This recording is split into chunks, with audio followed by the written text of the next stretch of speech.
കൊല്ലം കൊട്ടിയത്ത് സ്ഥിതി ചെയ്യുന്ന ESI ആശുപത്രി ശോചനീയാവസ്ഥയിൽ. പൊട്ടിപ്പൊളിഞ്ഞ കെട്ടിടത്തിനുള്ളിൽ ഭയത്തോടെയാണ് രോഗികൾ ചികിത്സയ്ക്ക് എത്തുന്നത്. 50 വർഷം പഴക്കമുള്ള കെട്ടിടത്തിന്റെ അറ്റകുറ്റപ്പണി നടന്നിട്ട് ഒരു പതിറ്റാണ്ടായി.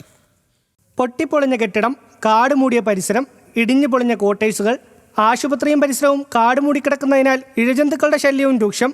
ദിനവും 200-ലധികം രോഗികളെത്തുന്ന കൊട്ടിയം ESI ആശുപത്രിക്കാണ് ഈ ദുരവസ്ഥ. കെട്ടിടത്തിന് ചുറ്റുപാടും കാടുമൂടിയ നിലയിലാണ്.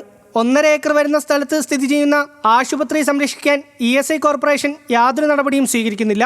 10-ലധികം ക്വാർട്ടേഴ്സുകളിൽ ഒന്നുപോലും പ്രവർത്തിക്കുന്നില്ല. ഭൂരിഭാഗം ക്വാർട്ടേഴ്സുകളും ഇടിഞ്ഞു പൊളിഞ്ഞ നിലയിലാണ്. ഈ കെട്ടിടങ്ങളിൽ അവശേഷിക്കുന്ന കട്ടിളയും ജനലുകളും ഓടുകളും ഉൾപ്പെടെ മോഷ്ടാക്കൾ കടത്തുന്നുണ്ട്. തുടങ്ങിയ കാലം മുതലുള്ള അതേ ബിൽഡിംഗ്, ഈ ഏതാണ്ട് 60 വർഷത്തോളം പഴക്കമുള്ള കെട്ടിടമാണ് ഇവിടെ നിൽക്കുന്നത്. ഏത് സമയത്ത് വേണമെങ്കിലും ഇത് ഇടിഞ്ഞു വീഴാം, നിലംപൊത്താം.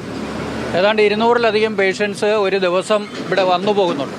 അവരെല്ലാം ഭീതിജനകമായ അന്തരീക്ഷത്തിലൂടെയാണ് അവരെല്ലാം കടന്നു പോകുന്നത്. മുകളിൽ ഏത് സമയത്തും ഇടിഞ്ഞ് വീണുകൊണ്ടിരിക്കുകയാണ്, ഇളകി വീണുകൊണ്ടിരിക്കുകയാണ്. പൊട്ടിപ്പൊളിഞ്ഞ കെട്ടിടത്തിലെ കോൺക്രീറ്റ് അടർന്നു വീണ് രോഗികൾക്ക് പരിക്കേൽക്കുന്ന സാഹചര്യം വരെയുണ്ടായി.